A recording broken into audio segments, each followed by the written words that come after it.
Ready? We're good? Okay, everybody ready? Michael? Yeah, just with, Trying to follow, it's with, right? you know, We set? Yes, sir. Michael? Good. Yeah, you're ready. Okay, good afternoon, everyone. Welcome to today's City Council meeting. I'm Robert Molina, Mayor Pro Tem Alice. I'm sitting in for the Honorable Mayor, Mrs. Jolene Vanover, who couldn't make it this evening. She's out of town at the moment on travel, and so we wish her safe travels. Excuse me. It's Tuesday, August 18, 2020, 4:33, and I now open this meeting. Agenda item 1, invocation and pledge of allegiance. Ms. Bowen, would you mind doing the invocation? Yes, no problem. Mr. Burke, you mind? Pledge allegiance. Please rise. let us bow our heads, please. Heavenly Father, once again we come to you to thank you for the blessings that we've received and the blessings to come. We ask that you be with this council tonight as we make the decisions of this city. May everything we do and say bring glory and honor to your name. Lord, today we ask a special prayer for those that are working on the demolition crew on the Rialto. Lord, keep them safe and let this project be a safe endeavor for them. Lord, we ask that you watch over this city and protect us and heal us and grant us all that we need to carry on. In your holy name we pray. Amen. Amen. Please face the flag. I pledge allegiance to the flag of the United States of America and to the republic for which it stands, one nation, under God, indivisible, with liberty and justice for all. Thank you, Ms. Bowen. You're welcome. Mr. Burke. Agenda item number 2, citizen comments and public announcements. Any citizen comments? No? Okay. Public announcements. Mr. Burke, No, sir. Mrs. Bowen. Yes, all I have to say is just we love our city and we want you all to stay safe and healthy, so do everything you can to stay safe and healthy. Okay, thank you. Thank you. Mr. Crisp. No, sir, thank you. Okay. I'd like to just make a few quick comments here before we get into the meeting. We've been kind of just want to let everybody know we've been working really hard to get the budget down. These are some really, really trying times for us. It's my understanding at one time tax revenues were up to 18 million, and this year we're lucky to get 5 million. So I want to commend the staff, city manager, and all the employees that are working extra overtime, working different departments, pulling their weight in all different ways, just because we're actually having to do the same amount of work with 1/3 of the amount of income. And I don't know if you for all that have been following our meetings, it seems like every month we've had to cut back more and more, and it's really getting hard. And I want to commend, like I said, Michael and his staff, Roland, and everybody involved, just because to be able to run everything the way we're running right now, with that percentage of what people were running at, I guess previous staff councils have been running at, just to prove how it's just a testament of how efficient we're trying to keep everything tightened down. And I did want to remind everybody that we're still we still only receive about 20% of every tax dollar. So, it makes it really hard when we have to, at the drop of a hat, take care of things. The Rialto Theater was one of them. As a matter of fact, that sadly, but that dilapidated building had been there for years, and it just so happened that it decided to start letting us know it's time to go. During our tenure, it's sad that it had to come to that. But for some people that don't know, we actually had a contract on that Rialto Theater with a buyer that was actually going to renovate it and fix it up, and he was going to make everything nice. And so our hands were kind of tied for the last year or so. But for whatever reason, he didn't come forward or complete. So here we are now.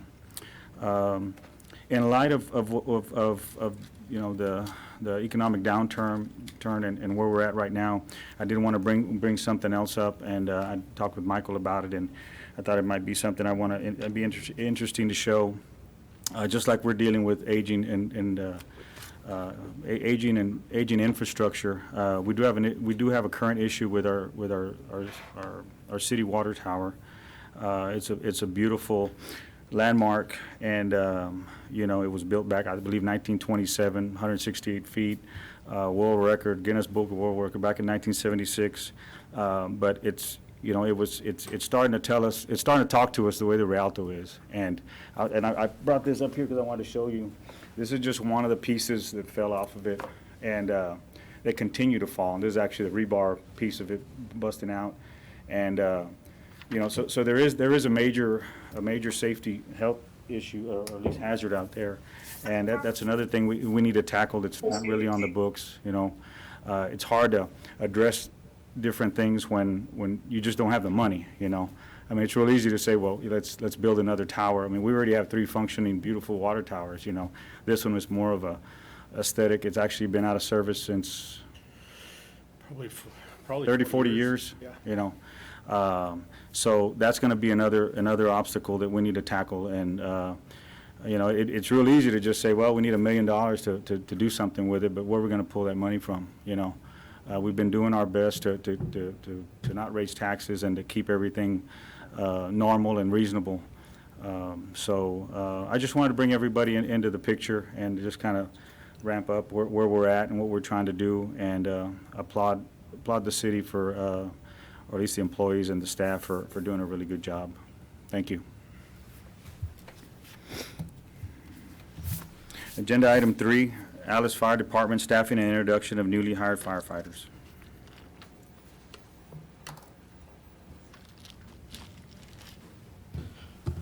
Good afternoon, Mayor and Council. Well, Council, I mean, Mayor's not here right now, but Mayor Pro Tem and Council. On September 11th, 2017, I inherited what I consider probably one of the best fire departments in the world. This council entrusted me with leading this department and taking over the department from where the last chief had left off, and I appreciate that. But I also inherited a long list of issues that needed to be addressed when I inherited this department, and some of those problems that we inherited were, you know, aging equipment, aging fire stations, you know, stations that were no longer in strategic locations anymore, didn't grow with the city, you know, fire tactics that needed to be modernized, training that needed to be addressed. So the list goes on and on of issues that we need to address at the fire department, and we're working on all those.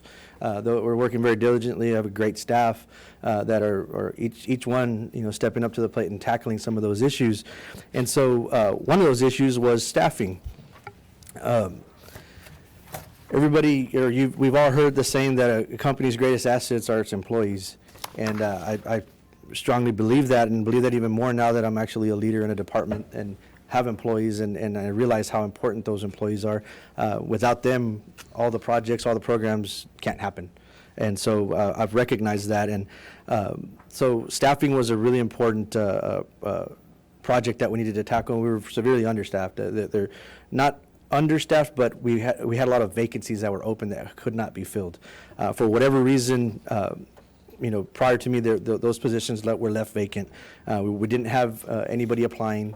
There was some problems there. So what I did is I reached out. Again, your greatest assets are your employees, and I reached out to the employees, and they came together, put their heads together, and together they came up, or we came up with the project and a plan to be able to recruit some firefighters, and not just recruit any firefighter. We wanted to recruit the best firefighters because we're really proud of our department. We think we have, like I said earlier, the best fire department in the world, and so it was important for us to be able to recruit people and maintain them or retain them.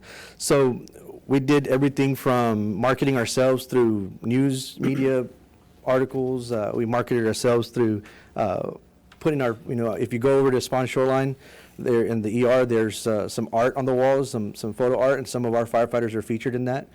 So we've done everything we can to put our names on the map and let everybody know that we're here and we're the best fire department, or we think we are. And so all of our efforts worked. We had, the result was a long list of firefighters that wanted to come work here. We actually had more applicants than vacant positions. Even after today, we're still going to have applicants on that list that we can hire, and we have no more positions. So a waiting list. Never thought we would hear that there's a waiting list to get into the Alice Fire Department, but today there is. So with that, I'm going to go ahead and introduce the rest of these, or the new firefighters that we have in our department. And again, this was a group effort. A lot of the firefighters stepped in through committees, through going out and visiting fire academies, setting up videos, things like that. It was really a group effort, from all the staff at the fire department. So first firefighter I'd like to, and we call them probationary firefighters, so they're on probation for a year. So they don't become full-fledged firefighters till after their first year is completed. So all these firefighters were not all hired at the same time. They've, through the last year, they've been hired, and so some of them are in different areas on their probationary period and their training. So Saul Barrera, he comes to us from Kingsville, Texas. He's assigned to Shift 1 in Station 3. He plans on furthering his career with the Alice Fire Department and hopes to become a pump operator and fire investigator. And I believe he is on a call. So we had a truck that had to go on a fire call. So some of them are on the truck. They're working. And he chose to work in Alice because he has family in the area and loves the town. Cool. Also have Joseph Champagne. He's a probationary firefighter. He comes to us from Corpus Christi, Texas. He's assigned to Station 1 on Shift 2. And Joseph is in here. He'll walk in. He plans on furthering his career with the Alice Fire Department and hopes to become a fire investigator and a fire instructor. Okay. He chose to work with the Alice Fire Department because it has become his home and wants to be, I'm sorry, I'm reading somebody else's. I'm sorry, Joseph.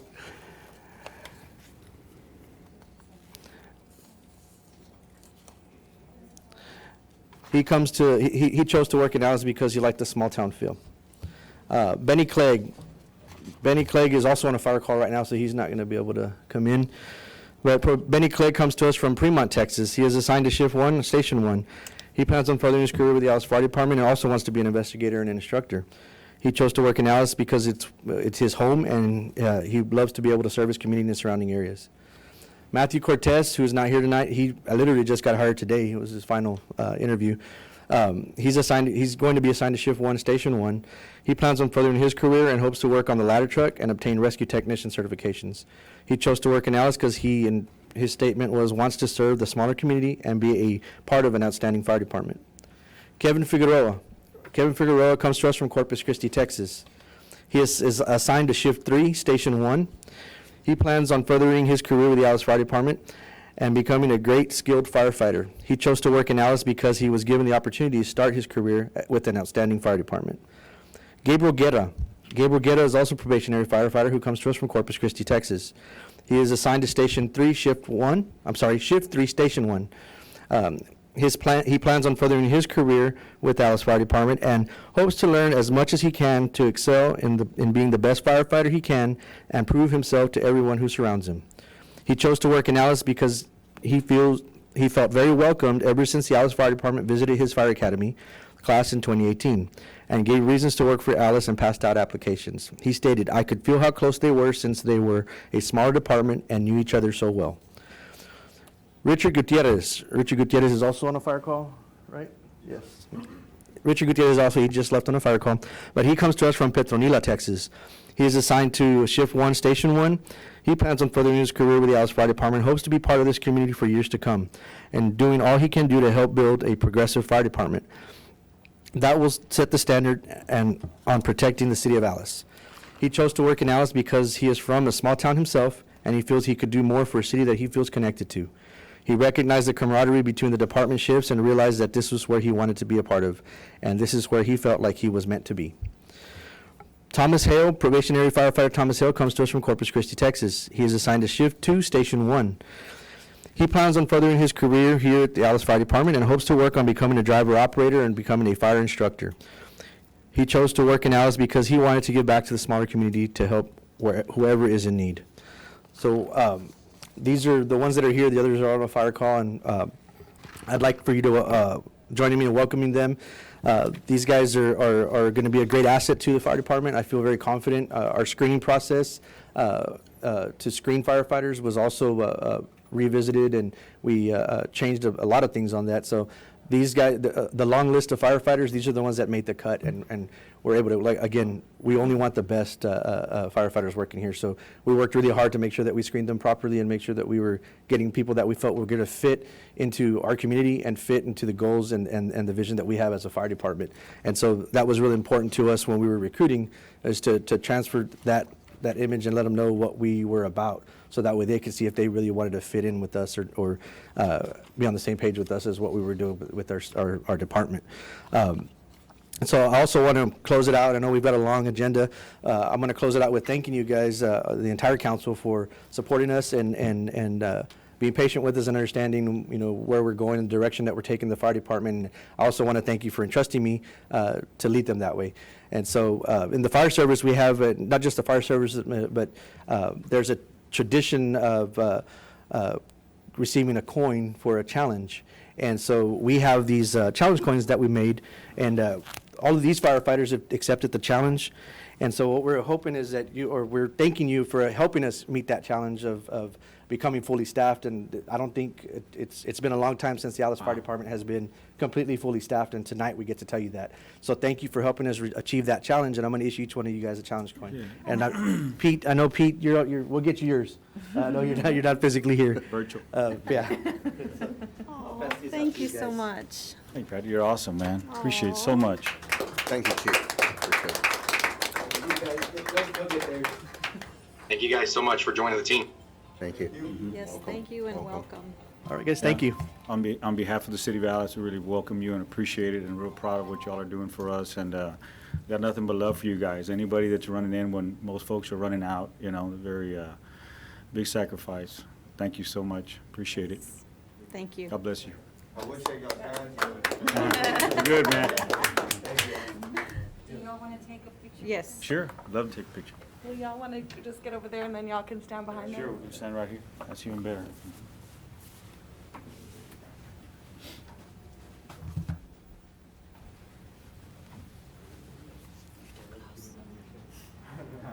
Okay, ready? 1,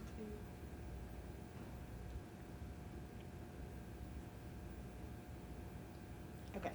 Thank you, gentlemen. Appreciate it. Thank you, Patrick. Thank you again, guys, for joining the team. Welcome. Appreciate y'all very much. Stay safe. Stay safe. Very appreciative.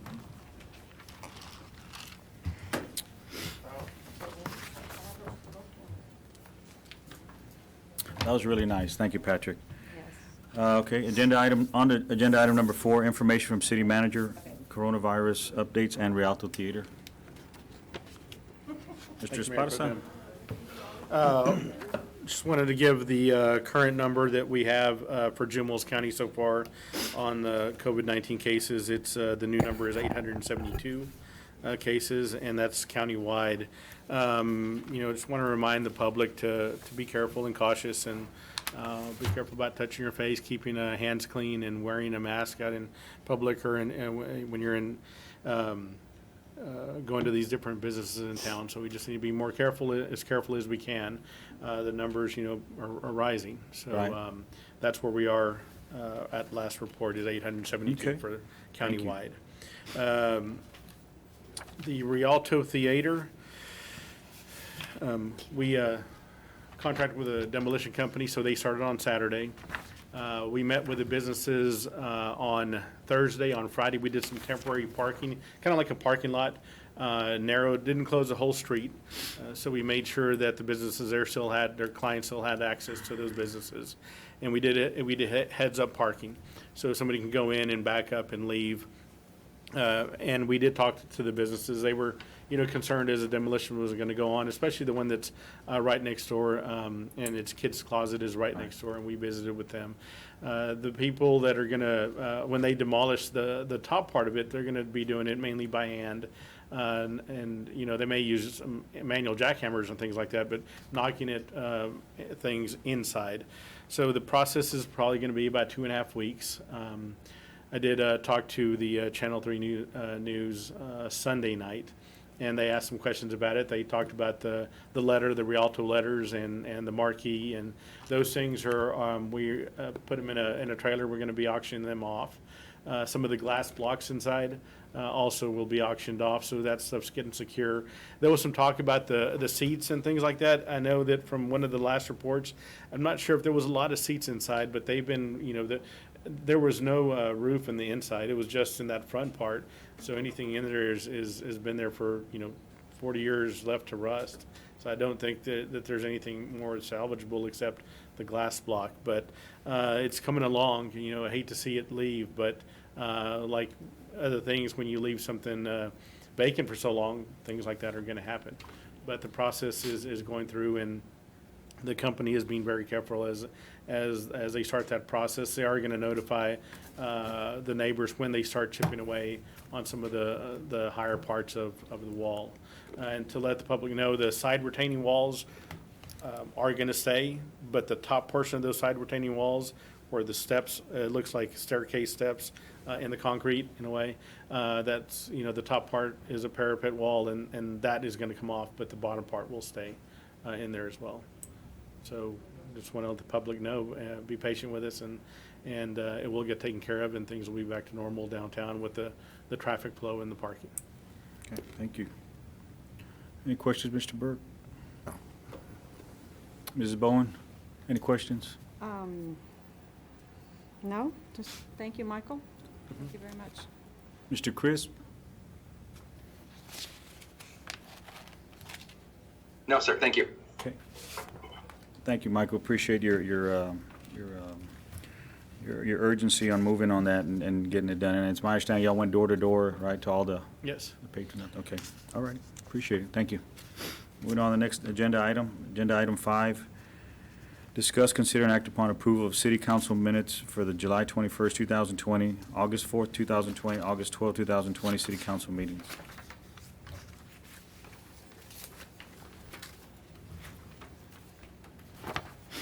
Mayor Pro Tem, I did not see any corrections that needed to be made. Okay. Second. Ms. Make a Bowen? motion to accept the minutes as presented. Second. Okay. Motion passes. On to agenda item number, actually, we're going to open agenda items 6, 7, and 8. Get this on here. Excuse me. Okay, agenda item 6, discuss, consider, and act upon award of contract for stop-loss insurance for employee benefits medical insurance program, and authorize city manager to negotiate further pricing and execute a contract with the following carriers.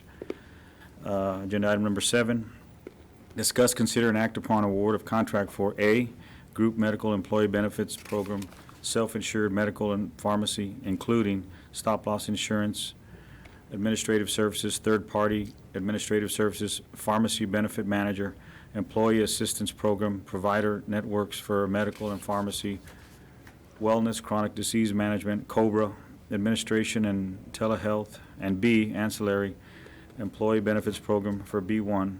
B1, fully insured group dental insurance. B2, fully insured voluntary vision insurance. B3, group term life insurance. And B4, voluntary supplemental life insurance for City of Alice employees, and as well as authorize city manager to negotiate further pricing and execute a contract with the following carriers. Agenda item number 8, discuss, consider, and act upon establishing the insurance premium funding rates for employees for insurance plan year, fiscal year 2020. Mayor Pro Tem and Council, we have Zach Gingrich and Ted Bearden with Carlisle Insurance, who are our consultant agency, to present these 3 agenda items. Okay. Welcome, Zach. Evening, Council, Mr. Spires, and staff. As mentioned, we are here to present the recent results of an RFP that was conducted this summer for essentially the entire employee benefits program for the City of Alice. We are excited to report today that the RFP was a success on a number of items, including some of the guaranteed expenses to the city. We're going to see a slight decrease there. But most importantly, overall, we're expecting very minimum disruption for the employees and what their payroll deductions will be. And then from the city's perspective, we are going to recommend that the current level of funding remain the same, simply because it has been adequate for this past year, and we do expect for this forthcoming year, 2021, for it to remain the same as well. So proposals were solicited on July 7th. They were advertised in the local newspaper. We were advertised for 2 weeks. Upon solicitation of the medical insurance, we received 6 sealed proposals on July 24th. So adequate time was given to all the carriers to make sure the best offer was extended to the city. Upon our initial review, we did collaborate with the city manager in negotiations of best and final offers with our top proposals. After further examination of those and the tabulation tonight, we are here to recommend the 4 awarded coverages be awarded to the following. So medical administration, we are going to recommend that it be awarded to Blue Cross Blue Shield of Texas. This is your current administrator. So from a disruption perspective, your employees will not have any disruption to the plan design, network, or doctors. Overall, we are seeing a negative 38% decrease in costs, so there is going to be a savings associated to the city on that front as well. We are going to recommend that the pharmacy benefit manager be awarded to Prime Therapeutics, who again is the current pharmacy benefit manager. They are actually owned by Blue Cross Blue Shield, so it's the same entity. Through our analysis, we were able to reprice all discounts and rebates given to the city. In doing so, Blue Cross Blue Shield, and the combination of the rebates and the discounts received was by far the best ranking for the pharmacy program. The stop-loss insurance is simply a financial protection for the city, both on an individual basis and the city as a whole. As a reminder, the city is self-insured, so the medical expenses are a direct reflection of the utilization of the plan. We are going to recommend that the stop-loss insurance be awarded to an insurance company called Gerber Life that was submitted through a general agency called SA Benefits. The reasoning behind this recommendation is that they are able to provide the City of Alice with a negative 1% decrease in your fixed costs, which are a guaranteed expense for the city. In doing so, they also were able to provide the best alternative option for the maximum liability for the city, which was $181,000 below the next best offer from Blue Cross Blue Shield. Gerber Life is a very qualified carrier. The financial rankings are there in their financial ability to insure the city. It simply is behind the scenes, so this does not mean anything for the employees. Just from a city management perspective, it's going to provide the overall best protection from a financial perspective. So we are going to recommend that the stop-loss insurance for both the medical and pharmacy be awarded to Gerber Life and SA Benefits. The COBRA administration is currently with Blue Cross Blue Shield. They are obviously administering the other parts of the program. We do recommend that we renew and award to Blue Cross Blue Shield, simply because we're not going to see any increase to the cost, and it is a benefit to have the COBRA administrator also be the medical administrator. And last but not least, we do recommend the Employee Assistance Program be awarded to Magellan Health. They are the current vendor as well. There was no increasing to the pricing, and they're actually associated with Blue Cross as well. So there is a degree of efficiency when the left hand knows what the right's doing by keeping all the programs tied in together. So we are going to recommend that program be awarded. Behind this recommendation and on the screen is the overall tabulation and ranking of the carriers. As mentioned, the overall best product, all things considered, administration, the pharmacy, and the stop-loss insurance be awarded to both Blue Cross Blue Shield and Gerber Life. We did receive a very competitive proposal from United Healthcare on the fixed costs, the stop-loss premium, but when all things considered, the other components, including the annual liability for the city, Blue Cross Blue Shield and Gerber Life were ranked as the top option. As you can see there, we did receive top proposals from all major insurance carriers, so a full market check was conducted, simply ensuring that with the pricing that we have with Blue Cross Blue Shield is in line with the market and the best in class for the city employees.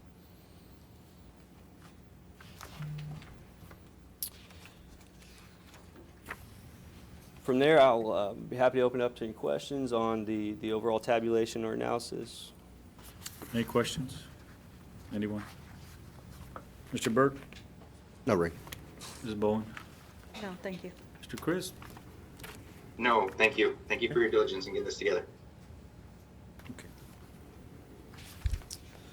Okay, we are on the, I believe it's agenda item number 8 on the funding. We are going to recommend that the current funding for active employees, both the city's contribution and your payroll deductions for the 2 plans offered, remain the same. The city has done an excellent job of acquiring a very healthy surplus into the claims account because, again, it is self-insured, so the claims are paid out of this. Last year, City Council approved a budgeting funding level that has proven to be what it needed to be this past year from fiscal year 2020. So we are going to recommend, just with the initial underwriting and the way the claims are looking, that the same funding from both the city expense and your employees remain the same. We think this is important, obviously in uncertain times. We do need to account for the total risk, but due to the overall healthy fund balance being very similar to what it was last year, and the funding, both from the city and the employees being very similar to what it was last year, we are very comfortable that keeping that the same, given the proposals received, will be adequate for the year, fiscal year going into 2021. So this will, again, not entail any increase for your employees, and from the city's expense, it will remain the same. The overall liability from the city is increasing, but again, due to the way the fund has performed and the overall claims, it still remains very healthy. So the city, from a financial perspective, is in a very strong position to not be short any funds, even in a worst-case scenario. Do we need to vote on, or do we want to go to item 6? Okay, was that number 6? We can do the other products as well. Sure. Okay, and then last, to close out the 3 agenda items opened, there was a separate RFP proposed for the ancillary products. This is going to include dental insurance, vision insurance, and your term life and voluntary life insurance. These were also solicited on July 7th. Carriers were given until July 24th to allow adequate time for the best proposals to be received for the city and its employees. After the tabulation and the initial analysis, we are going to recommend the following carriers be awarded the insurance as follows. So the group vision insurance, we are going to recommend it be awarded and renewed with Humana. Humana is the current carrier, so from a disruptions perspective, employees are not going to see any alterations to both the premium and their network physicians. We did receive competitive proposals below the Humana rate, but the difference between the rates was going to be very minimum compared to the disruption of the plan. So from a payroll perspective, what that would entail is a difference of a couple of cents, but at the time of utilization, they would have much higher out-of-pocket expenses. So overall, the difference in premium was very minimum. The plan design would have translated to some disruption and additional out-of-pocket. So overall, collectively, with plan design, the best option was to renew with your current carrier, Humana. From there, we are going to recommend that the group dental insurance be awarded to Guardian. They are the current carrier as well on the dental insurance. Very similar to the medical insurance, we did receive proposals that were below the current level. We did a detailed analysis on the discounts received. We actually repriced every claim for the past 2 years.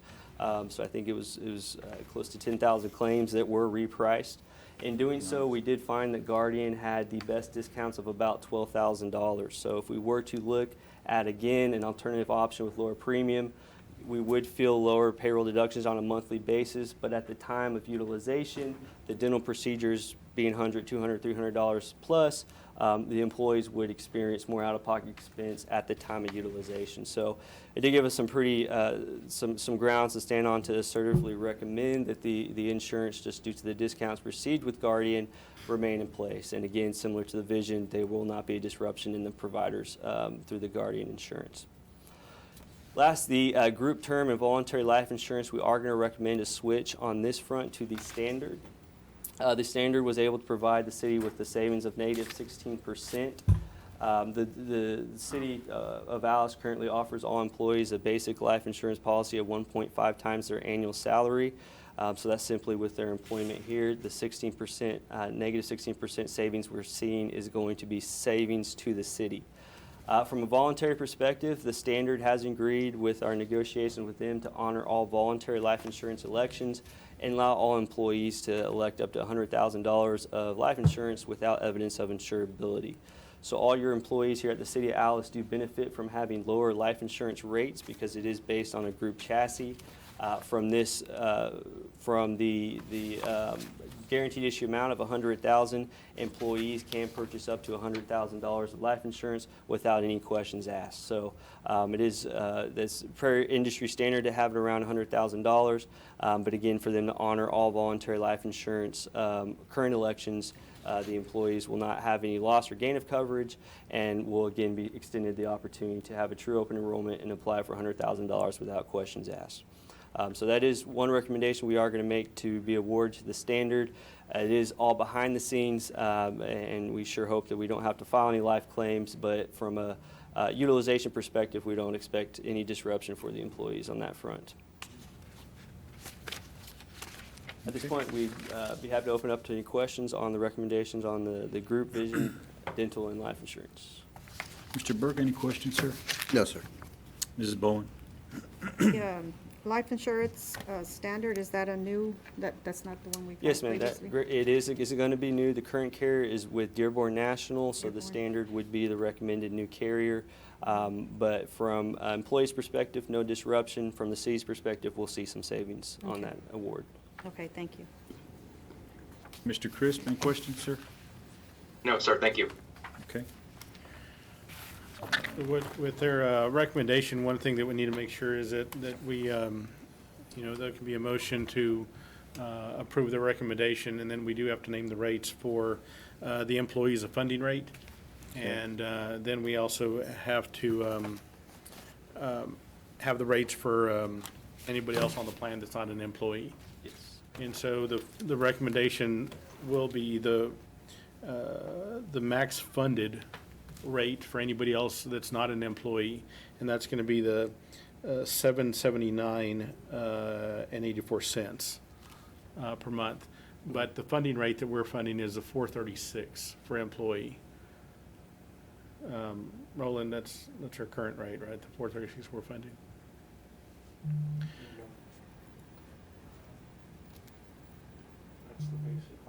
Oh, yeah, you got to go to the medical insurance. It was actually the different tabulation. From a legal perspective, we are seeing the overall increase to the maximum funded rate, meaning the maximum liability of the city.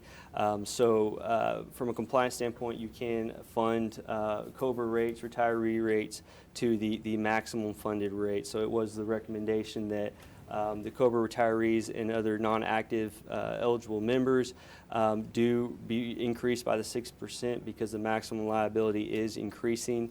The active employees, as mentioned, in the city's contribution to remain the same because from an underwriting perspective, it has been adequately funding the plan to cover the expenses of the claims.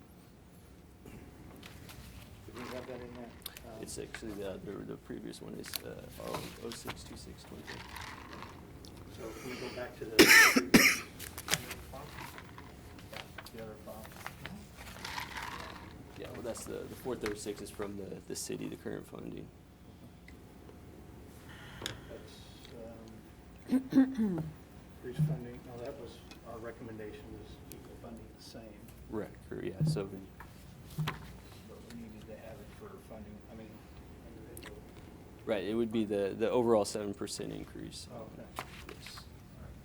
One more up. Or two up now. We go down at the bottom. Option Just 2. need to scroll it down to option 2. Oh, up. Oh, there you go. Correct. If we go down to the bottom of that one, option 2, column 3, or I'm sorry, one more up. Up one page up, One more please. page up. The other way. Sorry. Okay, right there. So down there at the bottom, the 7% overall increase, COBRAs, retirees, and non-active employees, because the liability of the plan did increase by 7%. Sorry, I'm not seeing any of that, and it wasn't in my packet. Yeah, because, Yeah, sorry, Pete, what it was is we went out for best and final offer, and with that, it changed the rates. So what we had on Friday to present to the council had to be adjusted because we got better rates in by asking for that final tabulation. so that's why it wasn't in your packet. But because of the savings that we were able to get, talking with the city manager, we went to best and final offer, which helped y'all's packet to stop that decrease, because that increase was actually going to be substantially larger with the first offer. Okay, thank you. Okay. Thank you. I think I just got emailed. Thank you. Oh, okay. Sorry about that. You're good.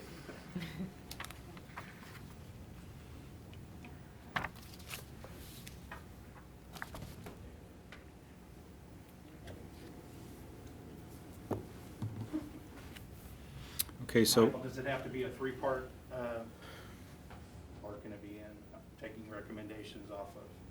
Yeah, I mean, the motion can be the recommendations from you guys and and keep current funding levels, but to make sure that that the max funded for anybody that's not an employee would be set at that 779.84.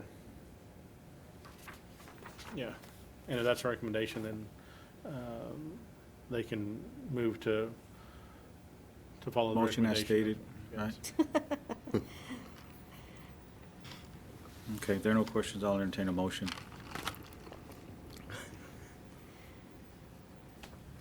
Can I just say I make a motion to accept the recommendation with the not, if not an employee, the max funded rate of, what did you say, 436.79? 7.79. Or 779? 779. I'm sorry, 779.84. And then for the, keep the current funding levels for the And keep the current employees. funding levels. Right. Okay. Does that work? Please. For the employees, sorry. Second. Thank you.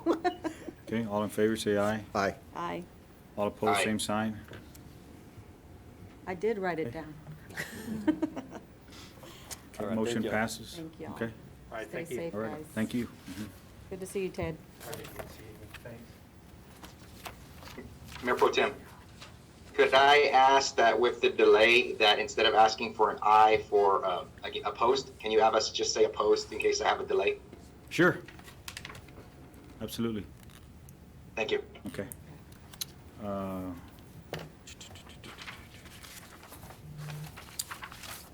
Okay, agenda item number 9, presentation discussion regarding alternate water delivery and P3 proposals. Thank you, Mayor Pro Tem. So for the last probably 5 years, we've been working on the alternate water, secondary water source. And this is part of that. You know, we've working the initial project of the test well with a production well through the Texas Water Development Board. We also were working through the Texas Water Development Board for phase 2 of that, which included a second well and an RO plant. And at that time, you know, there was talk about whether, you know, it was going to be a certificate of obligation or a general obligation bond. And you guys had talked about putting it out to the voters. And at the same time, you guys authorized us to go out for an RFP for an alternate delivery method, which is somebody else builds a plant, somebody else treats that water, the water that we get out, and they treat it and charge us a fee to treat that water. They take on all the financial risk of building the plant and managing the plant and running the plant. And so we did that, and we got 2 bids back, and the 2 companies are EPCOR and Seven Seas Water. And so we've had those bids for a little bit. You guys, last meeting, decided to not move forward with the general obligation bonds for the election in November. So now we have this in front of you to decide on the proposals for the alternate delivery method. And I believe we have EPCOR and Seven Seas Water. We have a gentleman from EPCOR here. Come up and give a presentation. Okay. Welcome. They have, oh, okay, he's changing. There you go.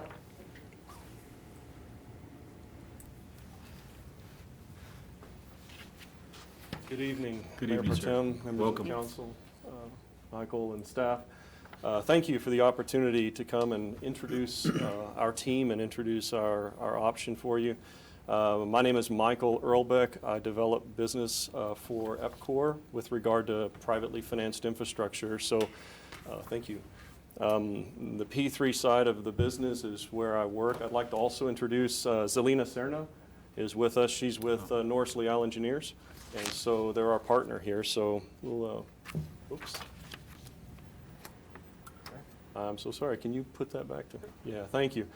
So really, I guess what I'd like to do, you have our full response to the RFP. You have our full proposal this evening. I'd just like to highlight our team's qualifications and then answer any questions that you may have. In a phrase, EPCOR and its team, we provide and offer proven experience here in Texas. The core pieces of developing this project using private capital include financing, operating, design, and construction. And we'd like to highlight our team's experience in that. A little bit about EPCOR. EPCOR is a privately owned company. We are not publicly traded. We disclose our financials as if we are. We right now own and operate about $8 billion worth of infrastructure in North America. That's the U.S. and Canada. We have one shareholder, and they own all 10 shares of our stock, and that's the city of Edmonton. And so at our core company culture, we are owned by a city very similar to yourselves. So we look at project risk and project objectives from the point of a municipal-owned utility. We have a very strong balance sheet, and we have strong financing capability. The details are provided in our proposal. We would look at a project of this scale as a balance sheet finance. We would take care of that ourselves without structuring any debt. What that's going to do is simplify the costs and the timing to arrange for the financing, and you'll basically be working with our board of directors for approval. We do have extensive experience doing these projects.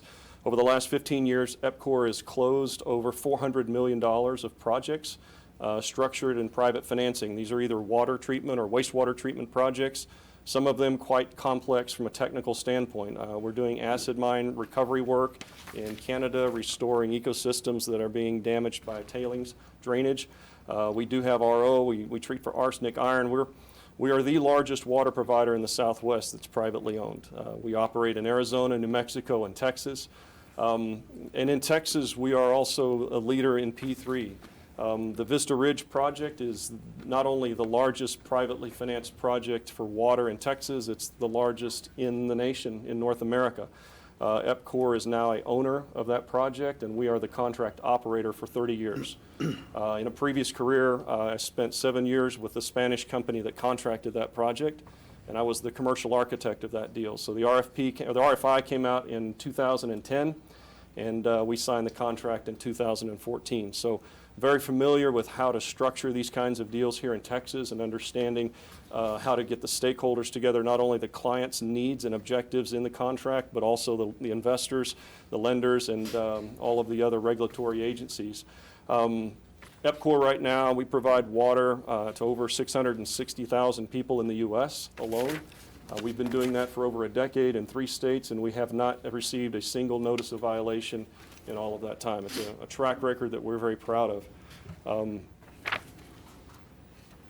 With regard to the design and construction side, we feel like our team provides unparalleled experience. Norris Leal is our consulting engineer for design and construction. There's no firm in Texas with more experience doing this in Texas. They have over 30 years of doing brackish desal and desal in Texas. They have designed, built, or managed the construction of over 15 operational facilities here in the state. Those facilities combine for 34 million gallons a day of combined capacity. About 30 million MGD is in brackish desal, very similar to the project the city's envisioning here. When the Texas Water Development Board was looking at expanding brackish desal in 2004, they reached out to Norris Leal to literally write the book on how to do that, and that's available at the Texas Water Development Board website, a guidance manual for how to do brackish desal in Texas. Also with our team is R.W. Harden, our groundwater consultant. They work very closely with Norris Leal and have designed the well field and the production wells for almost all of their projects. They're a leader in well field design. R.W. Harden's completed like 4,500 groundwater supply projects and overseen 30 municipal brackish groundwater wells. So they understand how to complete these wells for long-term performance with regard to the corrosion and the type of material selections that are typically a challenge in these kinds of projects. With Norris and Leal completing so many projects in Texas, they have very deep relationships with the regulatory agencies. not only with TCEQ for, finished water and drinking water standards, but also for groundwater regulations, and if necessary, concentrate management. We have very extensive experience in the state. We're very well known. And then finally, with regard to our ability to really navigate and work with the city through the contracting aspect of this project, we've successfully, again, through my experience with the Vista Ridge project, we know how to structure these projects and get to commercial close, but that's really just signing the paper. That's really when the work begins, but we also have managed the execution side of these projects that are using private capital to achieve financial close, as well as commission projects. EPCOR, on April 15th of this year, commissioned the Vista Ridge project. It was under construction from 2014, and on April 15th of this year, with COVID, we successfully commissioned and started up that project. We are now delivering. Last week we exceeded 40 million gallons per day. Vista Ridge project is a pipeline project. It's fresh groundwater, but the scale is very large. It's a 143-mile pipeline with 18 production wells. It's 50,000 acre feet a year in capacity. The total investment was $927 million. And of that total investment, there was zero state money, zero federal money. The Vista Ridge project never even entered the state water plan. It was completely developed on the private side, independent of the state financing requirements. And so with that, really appreciate the chance to highlight our qualifications. I'll be glad to answer any questions you have. But thank you for considering our proposal and looking to develop these kinds of projects. Thank you, sir. Any questions, Mr. Burke? Not a fan. No? You're good? Mrs. Bowen? No, thank you. I think. All right, thank you very much. Mr. Crisp, I apologize. Oh. Oh, no, none at this time. Thank you very much. Yes, sir. Thank you. Very informative. I really appreciate that. Yes, Thank sir. you so much. Appreciate you making it happen.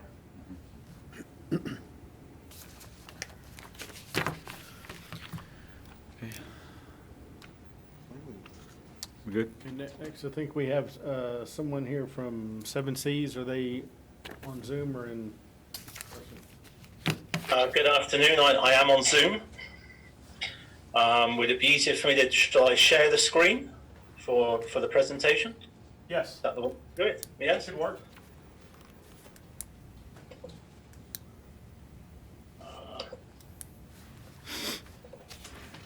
Can you see that? Yes. Yes. Yes. Okay. Well. Yes. Good afternoon, Mayor Pro Tem Molina, council members, staff. I'm sorry I'm not with you in person again today. I'm afraid my company was rather alarmed at the thought of shuttling between Florida and Texas right now. But hopefully I can be back in front of you again soon. So thanks for this opportunity to present regarding our RFP response for your alternate groundwater delivery. I understand that you all have a copy of our full proposal. What I've done in this presentation is really done it in order of those sections of the proposal. I've summarized, but obviously if you have any questions about anything, please don't hesitate to ask.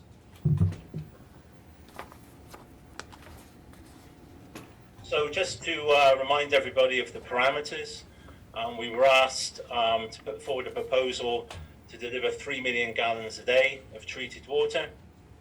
We were provided with the raw water quality, which was a known Jasper aquifer ground well. That data was given to us. Also, the treated water quality required was provided to us, and the layout of the RFP response was prescribed with and limited to 15 pages. So just going through our response, quick introduction to us. Seven Seas Water is a multinational provider of water as a service. We're based in Tampa, Florida. Now, these proposals were submitted at the end of January this year. So I do need to inform you that in March this year, we were purchased by Morgan Stanley Infrastructure Partners, and we are now one of their portfolio companies. Doesn't impact how we function at all. It does mean we have more access to more money. We, Seven Seas Water, own and operate 14 desalination plants under long-term contracts. And via our AUC subsidiary, which is based in Houston, we also lease more than 100 wastewater treatment plants in Texas. The owner-operator model in this response does align our interests with those of our clients, we believe, and that is to supply a reliable, affordable water supply to contracted quality and quantity. And it also leads to us being invested in the local community, employing local personnel, and being good corporate citizens. And that's just a graph that was also in the proposal. It just shows the growth of the company and the volume, cumulative volume supplied. In fact, across our 14 plants, I can say we now aggregate more than 160 years of operations and maintenance experience of desalination plants. So the delivery requirement, well, we will design, build, install, and commission the complete reverse osmosis system, all related mechanical and electrical equipment, and the building to house it. We will then maintain and operate the desalination plant in accordance with the terms and conditions of a water sales agreement. We'll obtain the necessary permits for the desalination plant, and I'll come to those again in a bit later. But just so that everybody is aware, the City of Alice is to provide the site for the plant, the power supply, the raw water supply from the wells with the disposal well, and the product storage tank. We were asked to put in examples of similar capacities. So we've listed half a dozen there. Again, 2 of those have brackish treatment as well as the seawater treatment in there, all of a similar capacity to that that you require. And in fact, this picture here is one of our plants in the US Virgin Islands, just over 3 million gallons per day, and your plant would look rather similar to that on the inside. The treatment technique, again, there's a simplified schematic to the right. We do add anti-scalant to prevent scaling between the raw water tank and the treatment system as it comes in. You've then got the cartridge filters that remove any suspended solids from the raw water. And then the membranes, that's where we use the reverse osmosis to reduce the total dissolved solids of the raw water. We will supply 4 trains. The picture I showed you before had 3. We'll supply 4 with additional capacity, which then allows us to do clean in place, preventative maintenance, or any unforeseen downtime without impacting the downstream system, in other words, your supply. And then after the reverse osmosis, we add sodium hydroxide to raise the pH to the target level of 8.5, and we add sodium hypochlorite to meet the required disinfection and free chlorine residual levels. And I'll speak a bit more about remineralization a bit later. There's a typical train, it's the drawing there. So the tall cylinder on the left, standing upright, is the cartridge filter. Here's the high pressure pump, and those horizontal pressure vessels are where the membranes are stored.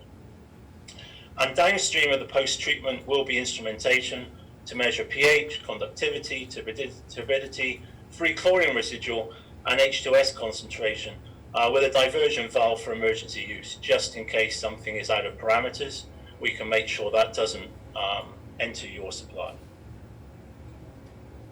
Again, something like treatment technique, just to remind everybody, there'll be 4 million gallons per day of raw water entering the plant, 3 million gallons per day produced. We can produce up to 3.4 with the design that we've proposed for short periods of time. And then there'll be 1 million gallon per day for the disposal well. And the power consumption stated is just over 3 kilowatt hours per 1,000 gallons.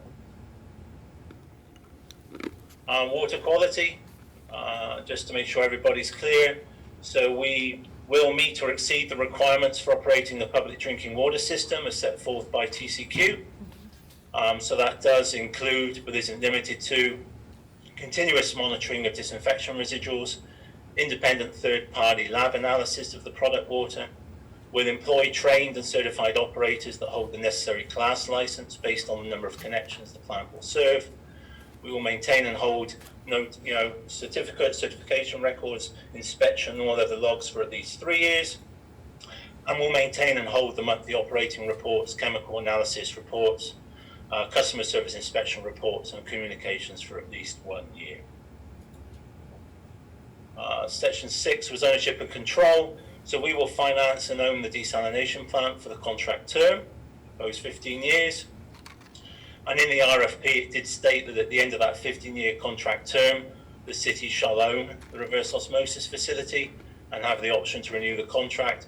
And this contract provision is typical of the build, own, operate, transfer project delivery model that we are accustomed to using. I have written a bit more about the permits required and permitting strategy because these are really key to getting the project going and making sure the approvals come through. So there are three main points. Corrosion control. So what you should be all aware, of course, is the initial treated product of the groundwater will be highly purified. And so we'll create a robust strategy to remineralize the final product water so it's fully compatible with the city's existing water distribution infrastructure. And we'll also run multiple scenarios for blending the purchased Corpus Christi water with the new remineralized brackish source. And once we've run multiple chemical blending models, including the use of the TCQ's mandated corrosion indices, to identify the optimal remineralization strategy, then we will initiate in-depth dialogue with TCQ's Technical Review and Oversight Team, otherwise known as TROT, come to a consensus with them on a strategy for corrosion resistance and blend schemes to best fit your unique combination of infrastructure and this new source of water. We'll then submit and gain TCQ approval, and please note that that can take up to 120 days. At the same time as doing that, we will create and submit a membrane modeling report to the same group in TCQ, which verifies that the pre-treatment and design of the RO membrane modules is robust for the quality of the proposed raw brackish groundwater. And again, once that membrane design exception is approved by TROT, we'll submit the engineering report. So we'll do that membrane design at the same time as the corrosion, and then the engineering report, we will have to meet with TCQ's plan review team, hold dialogue regarding the proposed treatment approach and design elements, and once consensus of that proposed technical detail is reached, we'll submit and obtain the PRT approval for this project's engineering report and related plans and specifications. And again, note that that particular review from TCQ can take up to 60 days. Section 8 was price and financing. So given the financial strength of Seven Seas Water and now our parent company, Morgan Stanley Infrastructure Partners, we're able to execute the project without recourse to external financing. The price included in our response was a price per 1,000 gallons. That price includes all capital costs and long-term operations and maintenance costs related to the desal plant. In other words, there's no additional invoicing coming to you. The price does exclude power costs and sales taxes, but our contracts typically include a maximum power consumption above which payment is for our account. That keeps us honest, make sure that we keep those plants running as efficiently as possible. Now, during one of the discussions we had with staff since submitting the proposal and clarification, we did also indicate that we could finance the production wells and connecting pipework as well for an associated addition per 1,000 gallons on the price. So project management, really there, this will be primarily under our engineering team, which is that central section. The resumes of Brian Hernan, who's our SVP of engineering, Tom Williams, the project manager, Keith Downer, the process engineer, and David, who's up with AUC in Houston, have all been included in that full pack. We also have there a permitting team, Steve Warden. If you look at his resume, Steve was the director of the Water Utilities Division at TCQ for 28 years. So we're pretty sure he knows what he's talking about. We're very confident to go through and get those approvals and do all the modeling that TCQ requires and get that done in a shortest time as possible. So I say there, the SSW personnel there have worked, well, most of them for more than 10 years together now, and Steve Warden has contracted with us over the last 7 years as our Texas permitting and TCQ specialist. And then coming to the contract, we would look to execute a water supply agreement with the City of Alice. It will state that we'll own the facility for the 15-year term, upon which conclusion ownership will be transferred to the City of Alice in full operating condition. And and that includes with all the standard sets of spares, etc. You don't have any nasty surprises when you take it over. And other provisions that are typical to such agreements, obviously, are the guaranteed quality and quantity of water to be delivered to you, step-in rights for the City of Alice if we should fail to meet our performance obligations, the option for the city to expand the plant in the future, and in that case, we would be responsible for the funding and execution of any upgrades, with a concurrent adjustment in the WSA, which is typically an extension of the term, so that the price isn't impacted. But the WSA will specify the unit price at which water will be delivered and the minimum volume of water that the city will commit to purchasing over the term of the agreement. And we have actually provided city staff with an example water sales agreement that we know suits the Texas market, that contains standard provisions and guarantees. And then the final three sections were references which related to those six projects that I showed earlier, the resumes, which of course I won't put up here, and naturally we signed and submitted the conflict of interest certificate. So that's really it for me this afternoon. Thanks very much for listening, and I'm happy to take any questions if you have any.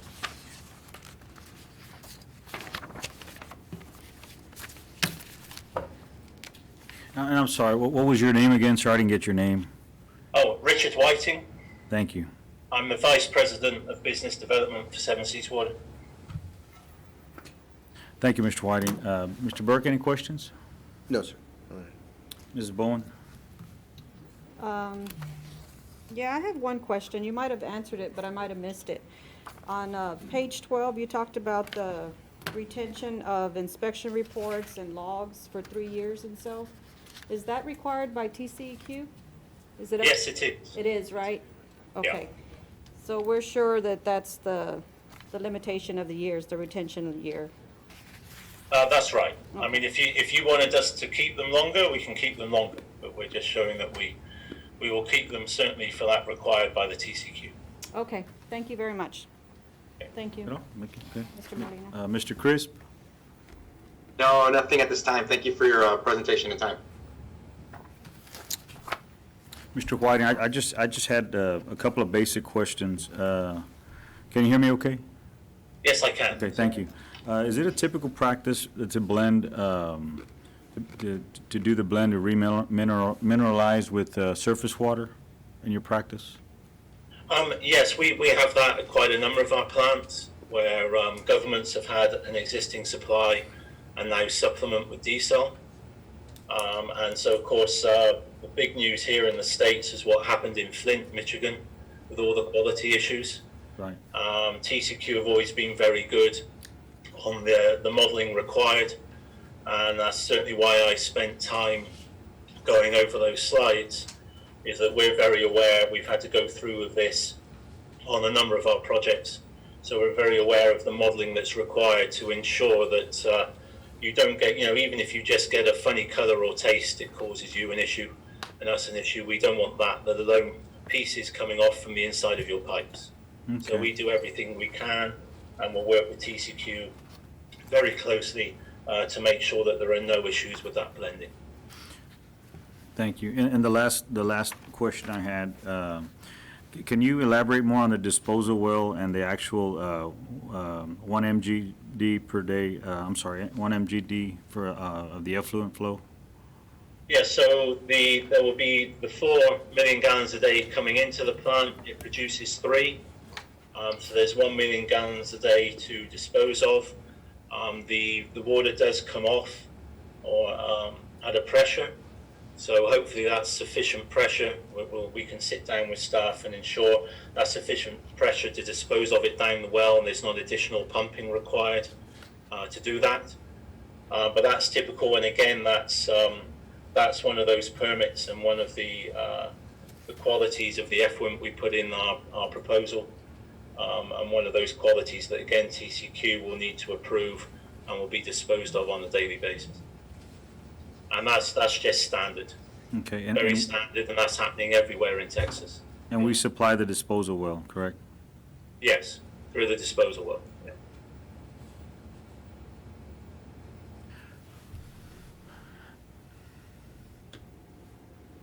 Can you describe the disposal well?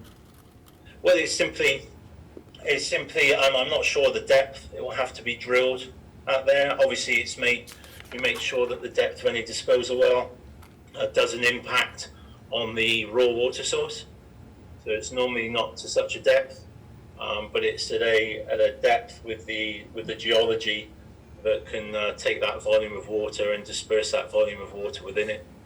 So it's just a well down. I mean, in Texas, you have a significant number of disposal wells for the oil industry everywhere. Right. So these are very standard. They're just cased holes in the ground that go down however many feet you need, and the water would be pumped down there. Wow. I just find it odd that we'd be pumping 1 million gallons of water down every day. I'm afraid that's what happens with desalination. Okay. No matter what you do, you always have the waste. But with the geology you have in Texas, you don't have to worry about doing evaporation ponds or anything like that. You can push it back down into the ground. And if you're fortunate, what happens is it then flows back down through all of the strata and actually helps recharge your aquifers underneath. Got it. Because the geology helps retain those salts. I wasn't by any means questioning you. I was just kind of I find it really interesting. Thank you. Appreciate that.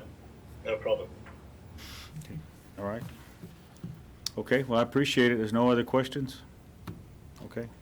But if they could say so, we have on the next agenda item, we'll be talking about, and we may have questions for them as well on the Okay. next agenda. I mean, we'll have George Lazzaro present. He went over these proposals as well. From staffing standpoint, it was our Roland, myself, Barbara, Demetrio, and George went over these, and we've had phone calls with both firms clarifying some of the things on these proposals and the pricing. And so I know this one is a presentation, but I know the next item will be a discussion on it. Okay, so 9 is done. Yeah. Okay. And they can still be here, so we can ask some questions if we need to on that. Okay. Okay, we'll move on to agenda item number 10. And on 10, going to be, and also on agenda item number 10, you'll open it, but I'm going to recommend that we stay in open session, and we don't have an A, we don't have a C Okay. on there. I know we put it on there just in case we needed to have some discussion on it. I still have to open them, correct? Yeah, and Okay. so we'll have B, and I'll recommend that be an open session, but you can open them, describe it just the way it is there when you open agenda item number 10. Okay. Agenda item number 10, the council may enter into closed executive session to discuss the following pursuant to A, Section 551.087 Texas Government Code, Economic Development, to discuss or deliberate regarding commercial or financial information that the governmental body has received from a business prospect that the governmental body seeks to have locate, stay, or expand in or near the territory of the governmental body and with which the governmental body is conducting economic development negotiations. B, Section 551.072 Texas Government Code pertaining to deliberations regarding P3 alternate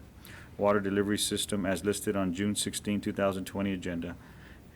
And C, Section 551.074 Texas Government Code personnel-related matters, city staff. And once again, Mayor Pro Tem, so I recommend that we stay in open session.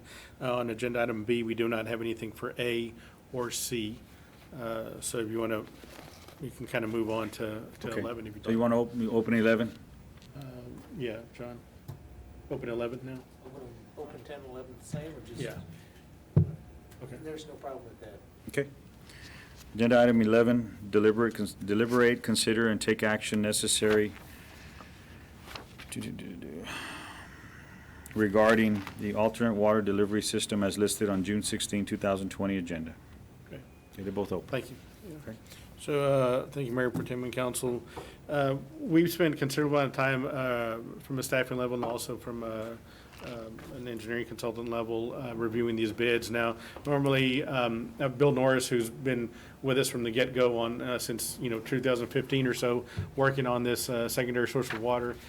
He is a consultant on, or part of the one of the bids. So we are using somebody else to review these bids, another engineer that's done water projects, George Lazzaro with Fulcrum Engineering. And so I was gonna have him come up and go over the bids that you had on that June 16th meeting. Okay. And really go over that and the pricing. And there's a couple of differences between the firms, but the big difference is the pricing. Okay. And so I'm gonna have George come up now at this time. Thank you very much. For the record, I'm George Lázaro. I'm a registered professional engineer in the state of Texas. I'm owner and president of Fulcrum Consulting Services. We're based out of the Rio Grande Valley, and we do work across the state of Texas. Just to give you a little bit of brief history on myself. I've worked on at least 3 membrane type plants, like the one that you all have up for consideration. And based on that experience, I was invited to participate in the evaluation of the 2 proposals that were submitted to the City of Alice and are under consideration by you at this time. And as a team, we conducted the necessary reviews. And I just want to state that both of the proposals proposers that presented these instruments to you have very, very good, strong experience with respect to the plants that they outlined. The Norris Group has a real strong engineering experience in the state, and they partnered up with an entity that also has demonstrated their ability. The other group is 7 Cs. 7 Cs, of course, they are not just recognized at a national level, but they are recognized internationally, and you just heard the presentation from the representative. But in the end, in evaluating the proposals, within the design team or review team, we are recommending that 7 Cs. 7 Cs be the one that you all consider awarding this project to. In the end, they have the experience, and we believe that their proposal offers the best value for your investment as you move forward with this project. And so to give you an idea of the cost, so, 7 Cs came in with $1.98 per 1,000 gallons. And now that didn't include the power costs. EPCOR came in at $2.99 per 1,000 to $3.44 per 1,000. That did include. So when we contacted 7 Cs and asked for a price with power consumption, and their price was $2.20 per 1,000. So if we're comparing those two, it's kind of a big difference if you compare on the low end from EPCOR of $2.99 on the low end, $3.44, but I'm even looking at the low end. And then 7 Cs at their $2.20. It's a big difference. And so what we're asking for you guys is to authorize us and administration to start negotiating with one of the firms to be able to clarify all the aspects of the bid, whether they're some of the storage tanks, the piping, and specifics. And if something doesn't work out with there, then, and something changes drastically, then we would go on to the next firm and do that. But the recommendation would be to go with the $2.20 per 1,000 with 7 Cs. Okay. I'd like to, Any questions, Mr. Burke? Not right. Ms. Bowen? No, not right now, thank you. Mr. Chris? no. Thank you, and thank you, Michael and staff, for getting this together. Thank you, Mr. Lazo, for helping out as well. So, Okay. Mayor Pro Tem, I'd like to make a motion. You'd like to make a motion? Okay. If there are no other questions, I motion that we allow city staff. Oh, sorry about that. Go ahead. Yeah, if there are no other questions, I'll entertain a Mayor motion. Pro Tem, I make a motion that we allow city staff to enter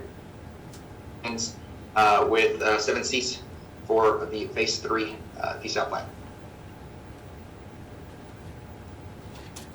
Second. All in favor, say aye. Aye. Aye. All opposed, say opposed. Motion passes. Okay, thank you. Okay, agenda item number 12, discuss. And I'm sorry, Mayor Pro Tem, I'm sorry to interrupt. No, it's okay. Just to be on the safe side, let's say the city manager, if we could change the motion to allow the city manager to enter into negotiations. Yes, I'm sorry. I apologize. I'd like to amend my motion to allow the city manager to enter into negotiations with the 7 Cs for the Phase 3 water desal plant. Thank you. Is there a second? Second. All in favor, say aye. Aye. Aye. All opposed? Okay, motion passes. Good, okay. Moving on to agenda item number 12, discuss, consider, and act upon authorizing staff to issue an invitation to bidders for construction of a second groundwater production well. Thank you, Mayor Pro Tem and Council. So this is we're in the process of doing the test well and then the production well, which is part of the Texas Water Development Board project. We know that we're going to need a second test well. Now, what we don't have is, we don't have the financing ready for that. We know that it's either going to be part of a P3 or it's going to be part of Texas Water Development Board or straight out typical, bond financing. But what we know is, we don't know that, but we know we're going to need a second production well. So what I'd like to do is get authorization to go out for an RFP for that well, to get that process going already, so whenever we come back, we'll be able to follow the steps properly and time everything right with the Water Development Board if we need it, or with the financing methods moving forward. So this is simply, doesn't get us into anything except allowing us to see what it's going to cost for a second production well. Okay, thank you. Mr. Burke, any questions, sir? No. Mrs. Bowen? No, thank you. Mr. Chris? No, sir. Okay, if there are no other questions, I'll entertain a motion. Yes, sir, I'd like to authorize staff, make a motion to authorize staff to issue an invitation to bidders for construction of a second groundwater production well. Entertain a second? Second. Okay. All in favor, say aye. Aye. Aye. Motion passes. On to agenda item number 13, discussion on sales tax allocation and discuss, consider, and act upon an ordinance amending budget revisions for the City of Alice fiscal year 2019-2020, budget amendment number 6. So sales tax came in last week, and it was higher than expected, lower than our budgeted amount, but higher than expected. It came in at $486,691. That was $21,642 shy of our budgeted amount. So, it was, to us, that was, typically you have a drop in sales tax, it's a negative thing, but it's been so low that this was, we were surprised that it was not as low as it was before. So the $21,000 drop, I wanted to let y'all know of that. Also, we have the handout for the, what we talked about last meeting is you guys have been making adjustments on the expense side, and we're close to the end of the fiscal year, so now it's time to make adjustments to the revenue side. So we know that we budgeted $508,000 a month in sales tax revenue. That hasn't been happening. And so what we did is we took the average of the past 9 months and used that average projected forward for the final 3 months of the fiscal year. And what you have in front of you is what the recommended change to revenue is going to be. So that's going to put our budget in line with what the reality is on sales tax. And so that's the budget amendment. Do you go over that, Roland? As Michael mentioned, what we did I don't think here, I got that. Can I get it emailed? Okay, we'll send it right. we'll send it to you right now, Mr. Wait a minute. You can start. Okay, so what we did was we revised the 2019-20 original budget. Our revenues were $12,765,149, and we revised that to $12,136,199. That's a difference of $628,950. And as Mr. Esparza mentioned, what that is our original budget sales tax was 508,333. So we amended it based on the current actual 9 months, which was 455,921. And we projected that out for the next 3 months, and that came out to 5,471,051, which is the 628,949. On the and we also used the 450,000 for the proposed budget. We carried that forward to the proposed budget. Okay. On the expenditure side for general fund, we had 12,411,694. We amended that to 12,120,318, which is a decrease of 291,376. And right below that, you'll see on the expenses, basically what those are salary savings from vacant positions. We had the first one that was from the project compliance administrator. We didn't fill that position until January, so there was a savings there of 24,452 total when you include benefits and all. There was also a salary savings for the maintenance and operations director. That one was 61,906 total. There was a salary savings from 2 patrol officers for the entire fiscal year. Those two are 90,699. And there was also a salary savings from 3 patrol officers through August 10th, 2020. And though that savings there was 114,321, so that brings a total to 291,376 that's reflected at the top. So that brings our revenue over expenses to 15,881 on the amended budget. Is there any questions on the general fund?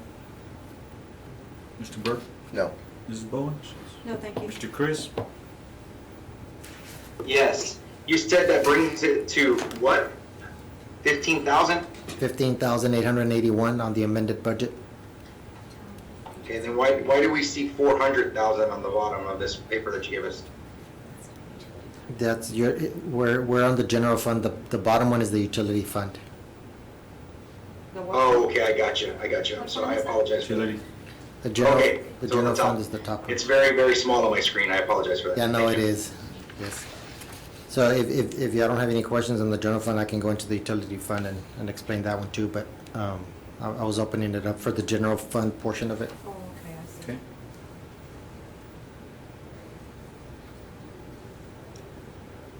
Okay. I have no questions, thank you. No. You're good, Mr. Chris? No, I have no questions. Okay. Okay, so the second part of the budget amendment consists of the utility fund. So we started our original budget on the revenue side of 7,755,490, and we amended that to 8,155,490. That's a $400,000 increase, and that again is based on actual water revenue and sewer revenue collections. On the expenditures, we had a original budget was 7,755,310, and we had no change on that. Our amended is the same amount, 7,755,310. So that brings our amended revenues over expenses to 400,180. Is there any questions on the utility fund? Any questions, Mr. Burke? No, sir. Mrs. Bowen? No, I'm okay, thank you. Okay. Mr. Chris? Yes, that number that you bumped it up to, the 8.1, that's based on collections or billing? Billing. Say again? That's based on our billings. Our billings. Yes, sir. If it's possible, at one point, I'd really like to get an aging report, because I know that with the pandemic and everything, we have been letting some things slide, so I'd just like to see where we stand on what we're actually receiving versus what we're billing, because people are home more, but does that mean that they're actually paying more? Yes, sir. Okay, we can get you one. Great. Thank you. Okay. We good, Pete? Okay. I have no questions. Okay.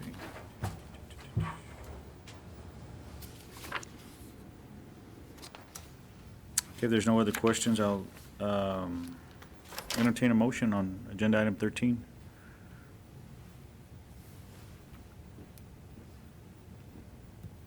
Mayor, I make a motion to accept, Mayor Pro Tem, I make a motion to accept the budget adjustments as presented. Second. Okay. All in favor, say aye. Aye. Aye. Aye. Motion passes. Agenda item number 14, review and discussion of the City of Alice fiscal year 2019-2020 revised City of Alice budget and fiscal year 2020-21 proposed City of Alice budget. Mayor Pro Tem, if you could, would ask that you open agenda item number 16 at this time as well. Say that again, I'm If sorry? you would open agenda item number 16 as well, so we can talk about those two together. Okay, skip 15, go to 16. Yeah, so we have 14 open, and we'll Okay. open 16. Okay, I'll open agenda item number 16, discuss, consider, and act upon library operations to include staffing, hours of operation, lease buy program, and interlocal agreement with Jim Wells County. Thank you. So this is standard, 14 is a standard item that we've had for our budget workshop, so we're bringing it back, again, with the changes that you guys have talked about last time, mainly to the library operations and personnel and those things. So you guys have a new budget book that we made with all the changes incorporated, except for the ones that you just passed here on the adjustments to the revenue. And that would be on the revised anyway, so we're talking about proposed. What we did on here is, as it relates to the library, we did go down to one staff and limit, to say accredited, I believe that we still have to be open 40 hours, but to catch that lunch hour, we do have staff that can fill in from other places. And we did make some changes on there, so we removed some staff, but we also, the library director who serves as public recreation director and parks, we were kind of using, it was one agenda item, there was an allocation, but they were doing both, so we removed that out of the library and put it over to Parks and Recreation as well. So Okay. still managing the library in a way, we want to keep it open, but we're wanting to be as fair as we can to the library fund. And one of the things that I think as we look forward, moving with the county is seeing if, what help can we get from them. And so if we tighten it up as much as we can and allocate it as best we can, now we have a really bare bones budget that is efficient, that keeps us there. So when we go and say, this is the county library, we'd like some help from that, we've done everything we can already to lessen the expenses there. And so the new budget has those on there. It also includes a couple of more positions in code enforcement that y'all were looking for. Yes. Okay. And so that's it. Let's see. Did y'all get this sheet here on the budget changes? Yes, Okay, our packet. yeah. There was also, this budget does show, this revised proposed budget does show an additional $100,000 of revenue from the utility fund. The utility fund, the cost allocation that finance does to allocate the work that gets done out of the general fund on the utility fund, the revenues weren't there, so we weren't pulling the full amount of the cost allocation. And this gets us closer to it. So that is added on there. And if you go through the list, there was some GPS monitoring from the engineering department, the 2 code compliance officers. We also transferred the recreation and library director over to Parks and Playground, and 2 of the library clerks are transferred to utility billing, the positions, and lowered the internet at the library by about $9,000, which we talked about last time. And then, of course, on the utility fund, some of it kind of doubles up, transfer 2 library clerks to utility billing, so it shows up in the utility fund, and that's where they're actually working right now as well, so it'll balance that out. Lowered the electricity in the water plant, lowered some of the chemicals that we talked about last time. We're lowering chemicals by 100,000, and we added 8,000 in testing and sampling. Demetrio went through that function last time, as we're sampling more and testing more, so we can be tighter with the chemicals we use. And it's one of those things where we know exactly where we are at all times, then we can put the exact amount instead of doing maybe a little bit more guessing. And so that's saving quite a bit on chemical cost. But the other things are kind of small, the $624 for GPS monitoring, and the transfer to the general fund is also showing up in the utility fund because it's plus one and minus on the other. Those are the changes that were done to here, and so they show up in this budget, but that's kind of what you guys wanted to look at.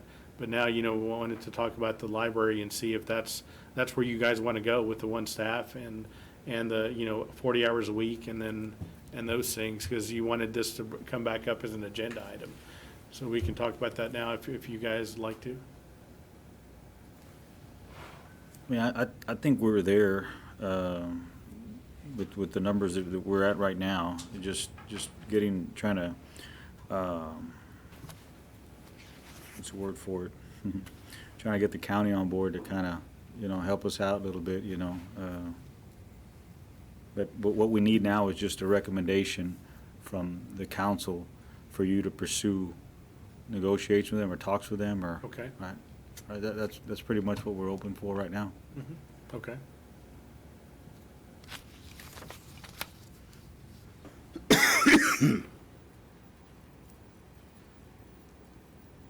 Any questions, Mr. Burke? No, sir. Mrs. Bowen?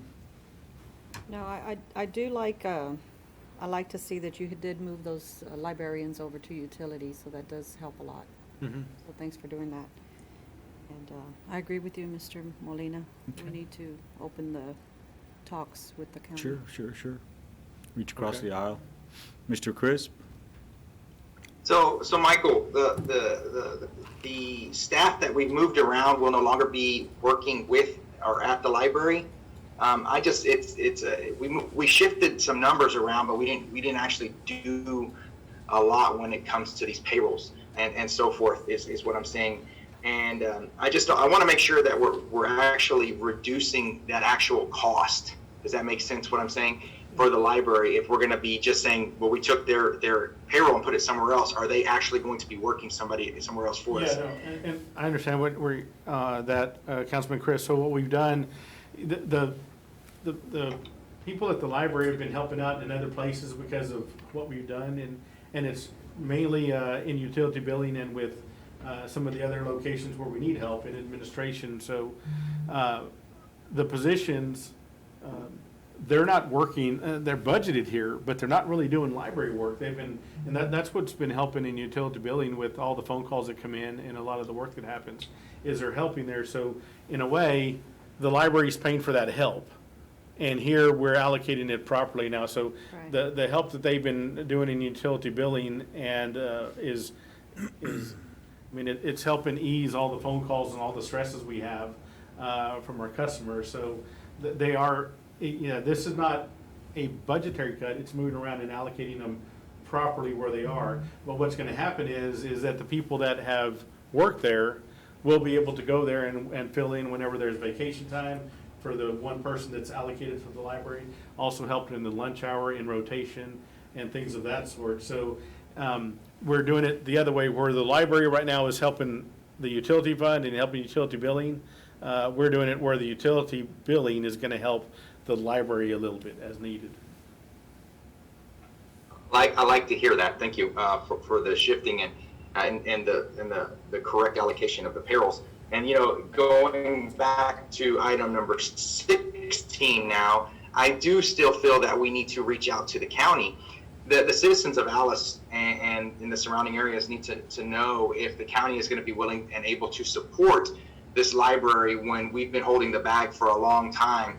For the most part, because we've also been carrying, at points Fremont, and we're no longer doing that. So I do feel like we still need to reach out to them. We need to make sure that the citizens and the council and the library itself can count on the support of the county, because it is, the vast majority of the populace is in the city of Alice, and the city of Alice is in the county. So we do need to reach out to them and see if they can continue the support. So thank you.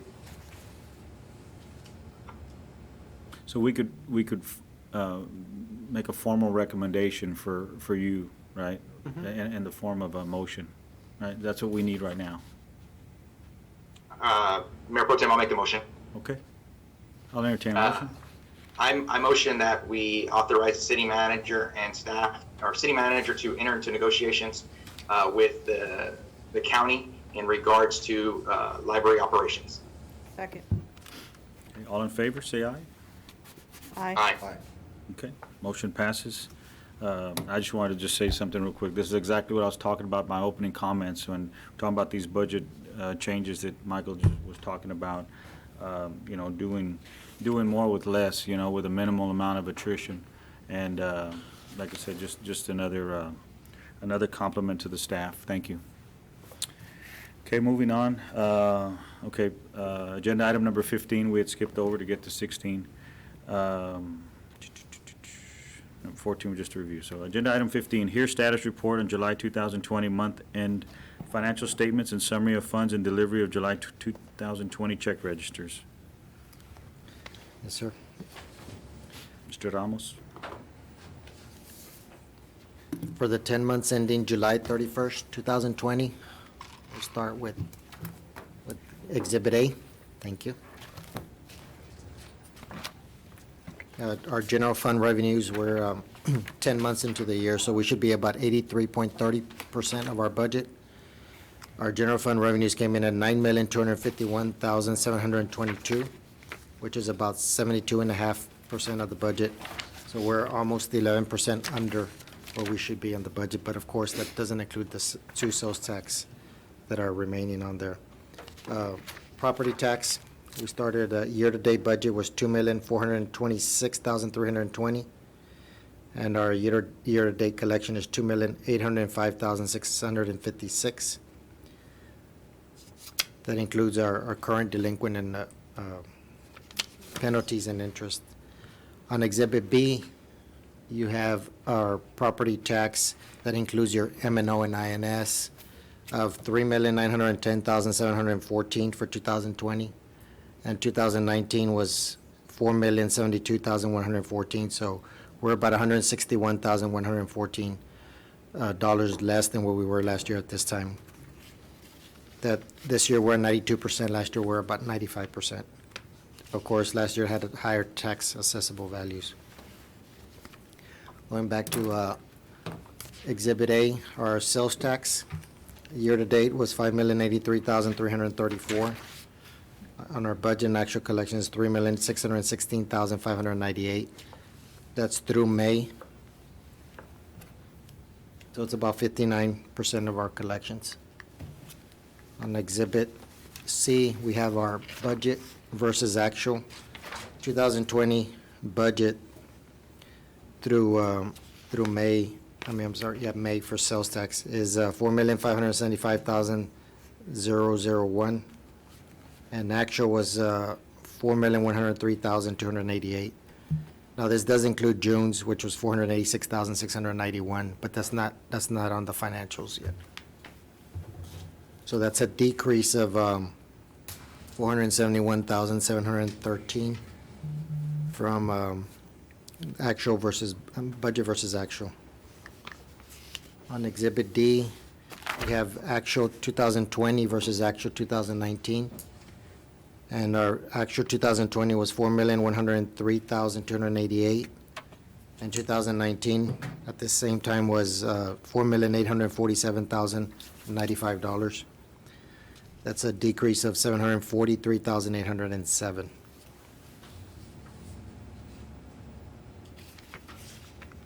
Go back to Exhibit A. Our occupational mixed beverage tax, that was due at the end of July, is about almost 58%.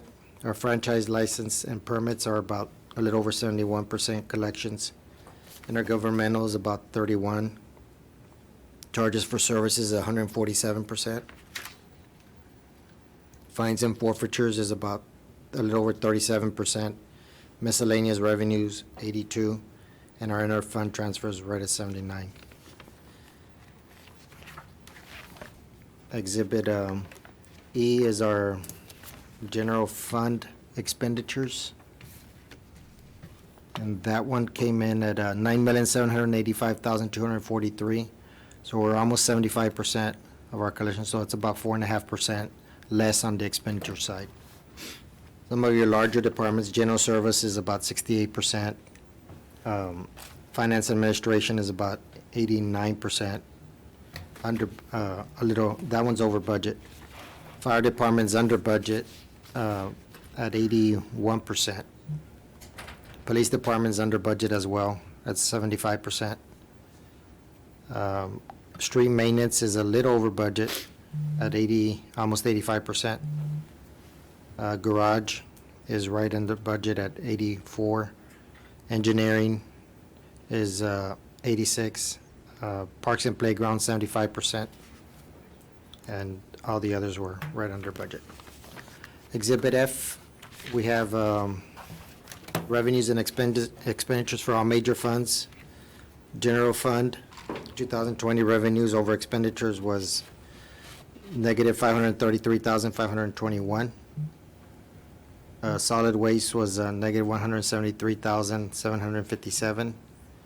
Utility fund was 29,017 in the negative.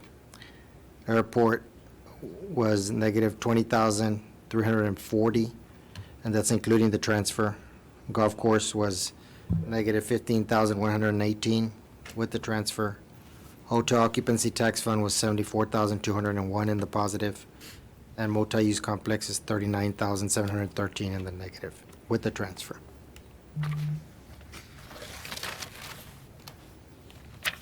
And that's it with the financials. Is there any questions on any of the? Any questions, Mr. Burke? No. Mrs. Bowen? No, thank you. We're good. Mr. Chris? No, sir, thank you. Thank you, Roland. Appreciate it. Okay, moving on to agenda item number 17, discuss, consider, and act upon authorizing staff to request $50,000 in state 2021 RAMP grant funds from Texas Department of Transportation, Office of Aviation, for routine maintenance projects and for other lower-cost airport improvements. Authorize the city manager and city attorney to sign grant agreement, contract documents. Good evening, Mayor Pro Tem and Council. Every year, we're eligible as a general aviation airport to apply for funding through the State Office of Aviation for RAMP grant funds. We can apply for up to $50,000 in these state grant funds. The local government match is 50% of actual costs plus any excess of $100,000 of total costs. And like most of our grants, it's a reimbursable program. This year, we'd like to again request $50,000 in state RAMP grant funds, which will require a total of $50,000 in matching funds, $25,000 from the city, and $25,000 from the county.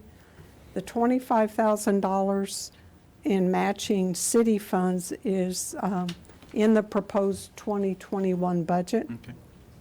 We've checked with the county judge, and he is including the county's $25,000 match in their new budget.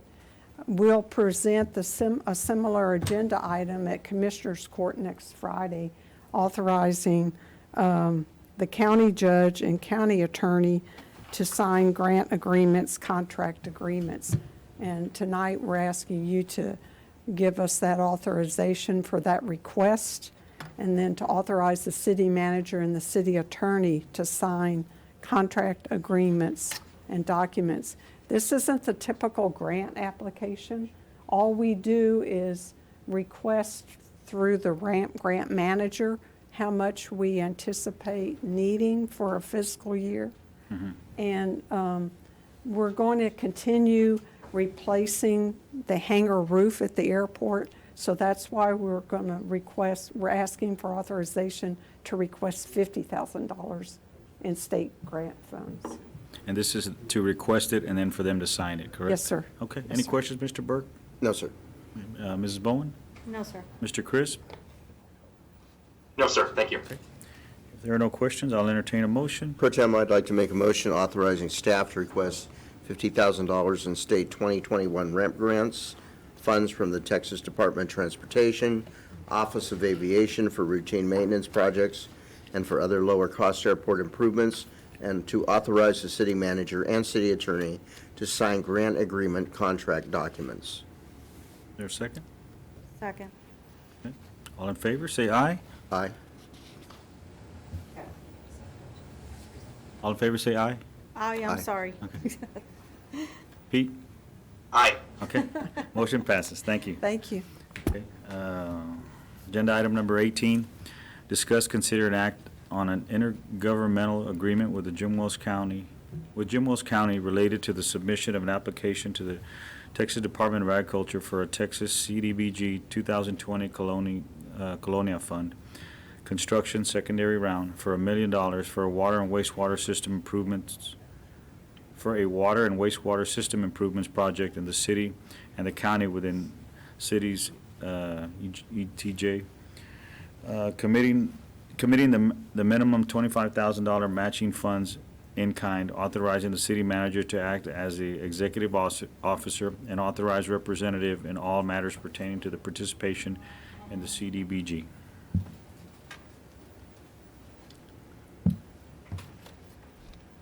Good evening, Mayor Pro Tem. Can y'all hear me? Yes, uh-huh.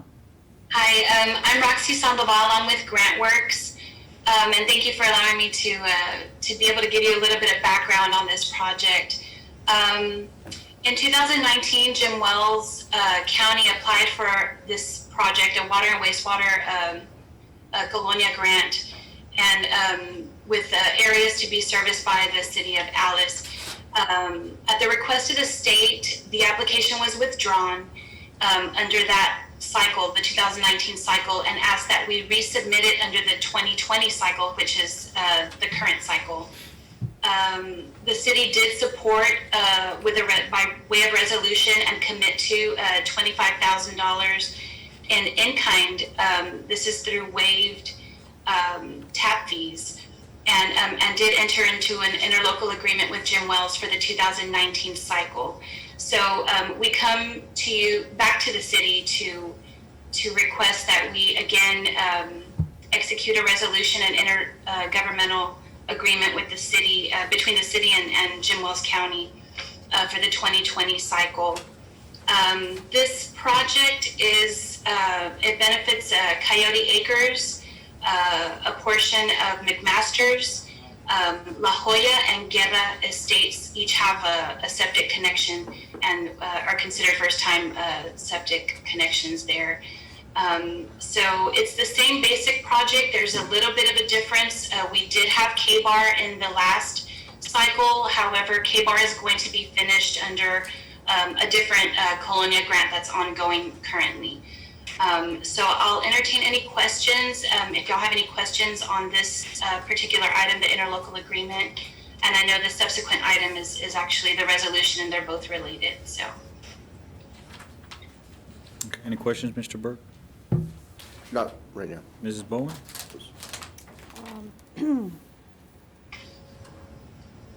No, I guess I'm okay. Thank you. Okay. Mr. Chris? Nothing at this time. Thank you.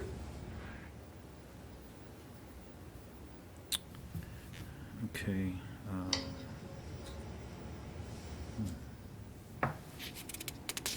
Okay, if there are no questions, I'll entertain a motion.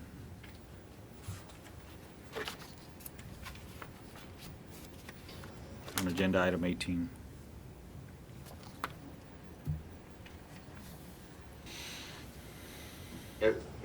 I'll make the motion if nobody else has. I can't tell right now. Okay. May I make a motion adopting a resolution supporting, oh, wrong one. Sorry, I'm on that. Oh, sorry. May I make a motion? God dang it. I've lost my spot. I'm sorry, guys. 1 second. I apologize. Take your time. Okay. All right. Now I'm ready. I apologize. May I make a motion on an authorizing interlocal agreement with Jim Wells County related to the submission of the application to the Texas Department of Agriculture for the TXCDBG 2020 Colonia Fund construction secondary round for $1 million for a water and wastewater system improvement project in the city and in the county within the city's ETJ, committing a minimum of $25,000 matching funds in kind, authorizing city manager to act as the executive officer and authorizing representative in all matters pertaining to the participation in the community development block grant program. Okay, I'll hear a second. Second. Okay, all in favor, say aye. Aye. Aye. Aye. Motion passes. Okay, agenda item number 19, discuss, consider, and act upon adopting a resolution supporting the submission of an application to the Texas Department of Agriculture for Texas CDBG 2020 Colonial Fund Construction Secondary Round for $1 million for a water and wastewater system improvements project in the city and the county within the city's ETJ, committing the minimum $25,000 matching funds in kind, authorizing the city manager to act as the executive officer and authorized representative in all matters pertaining to the participation of the CDBG.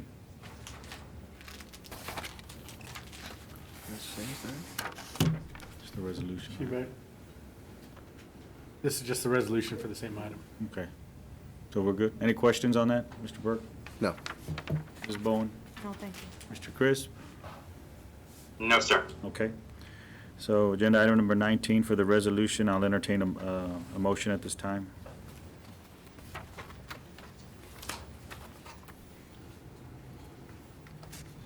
Mayor Pro Tem, go ahead, Ron. Yes, I'd like to move to adopt a resolution supporting the submission of an application to the Texas Department of Agriculture, Texas CDBG 2020 Colonial Fund, construction secondary round for $1 million of a water and wastewater system improvement project for the city and the county within the city's ETJ, committing the minimum $25,000 matching funds in kind, authorizing the city manager to act as the executive officer and authorized representative in all matters pertaining to the participation in the community development grant program.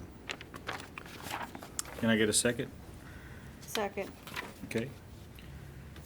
All in favor, say aye. Aye. Aye. Aye. Okay, motion passes. Agenda item number 20, discuss, consider, and act upon authorizing staff to apply for funds from the Firehouse Subs Public Safety Foundation for fire equipment. Authorize the city manager to sign grant documents and to accept grant funds if awarded. Mayor Pro Tem. I'm sorry, Oh, I need to excuse myself. Yes, yes, yes, go Conflict ahead. of interest. Yeah. Thank you.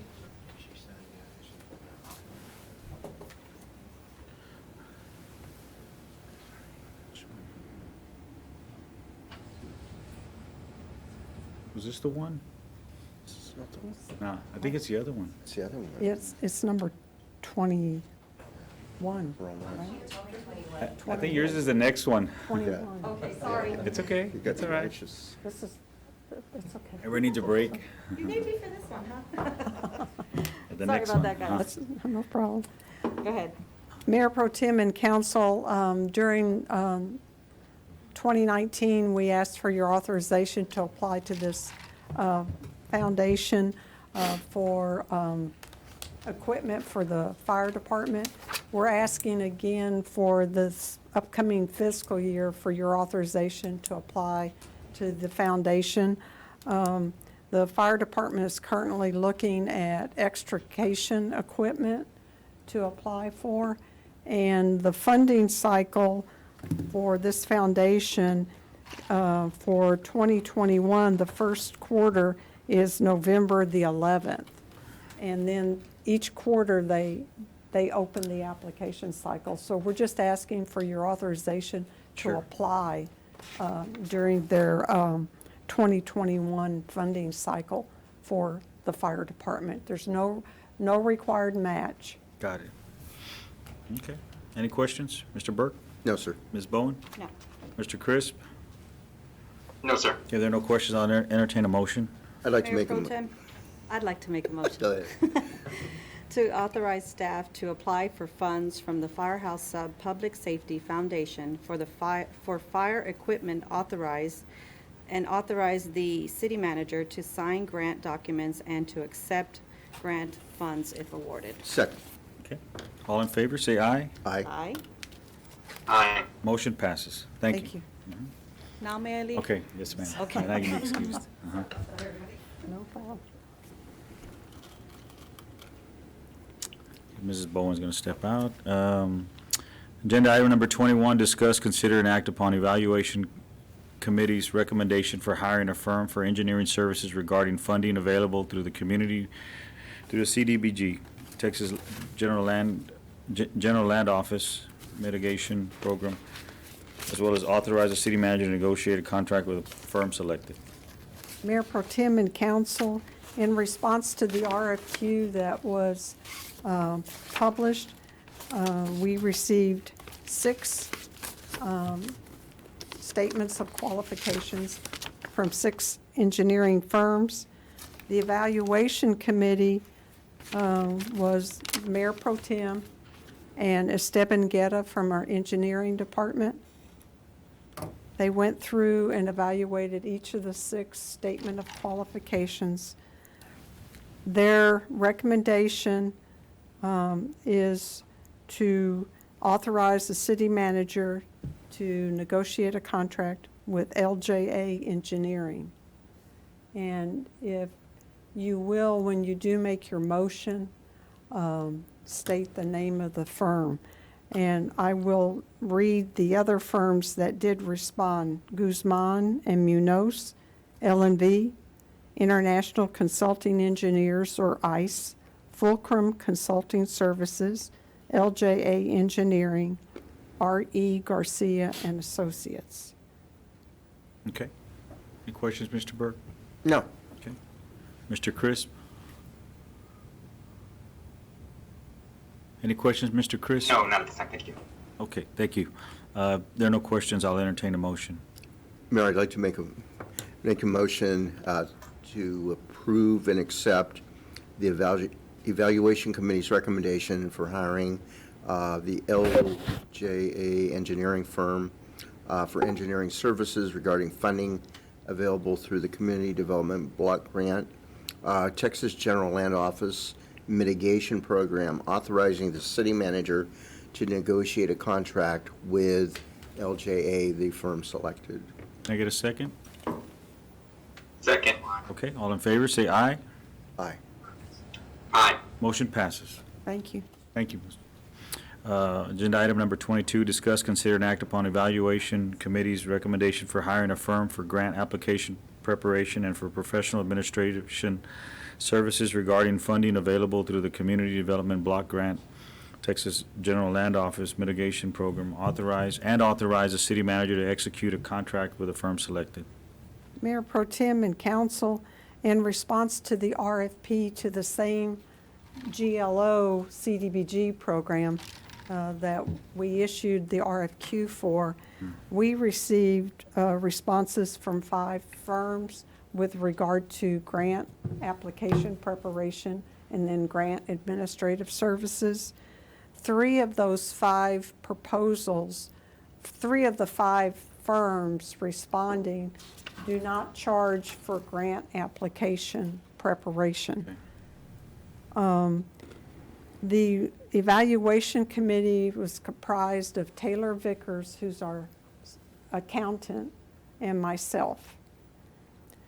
As we went through each of the 5 proposals, our resulting recommendation is to reach out, hire, execute a contract with Trailer and Associates Incorporated for grant writing, grant application preparation, and grant administrative services.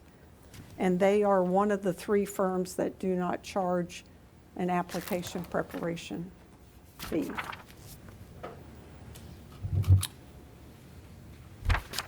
Okay. Any questions, Mr. Burke? No. Mrs. Bowen? No, thank you. Mr. Crisp? No, sir, thank you. Okay. If there are no questions, I'll entertain a motion at this time.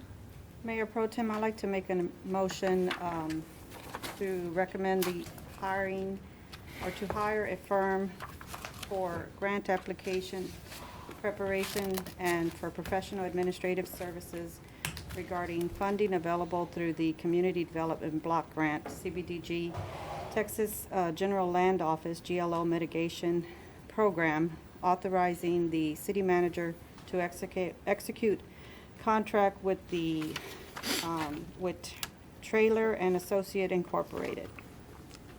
Perfect. You have a second? Second. Okay, all in favor, say aye. Aye. Aye. Okay, motion passes. Thank you. Thank you. Thank you, Barbara, for appreciate everything. it. Sure. You're welcome. Our work. Agenda item number 23, delivery of updated grant report. It's a standard item that we've been putting on there, that should be Nice. included in your packet Okay, for y'all's review. okay. Any questions, Mr. Burke? No. Ms. Bowen?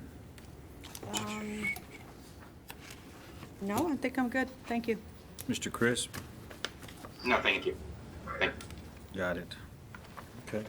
Yeah, I just wanted to note that, just looking at that grant list, you know, the lion's share is for the FEMA grants. It's like 60-some% of it. And then with that EDA grant, that had about a third of it. And then just, you know, really just a few minor things for the bulletproof vests. And then, you know, the airport took up a little bit. But, you know, I think it's reasonable, right? That's my opinion. Okay. All right, agenda item number 24, adjourn or consider an act upon adjournment. Mayor Pro Tem, I'll make a motion to adjourn. Second. All in favor? Say aye. Aye. Okay. This Mayor Pro meeting's- Tem, I would just like to make an announcement to the citizens of Alice that the school board is meeting now. You can get that Zoom ID off of their Facebook, and they're going to be deciding on the start date and end date for this year's school system. So if you want to hear about that, please get online. Thank you, Councilman Pete, Chris, we appreciate that. Thank you, all have a nice evening. Good night. Thank you. Did you go back to the doctor yet? No. When did you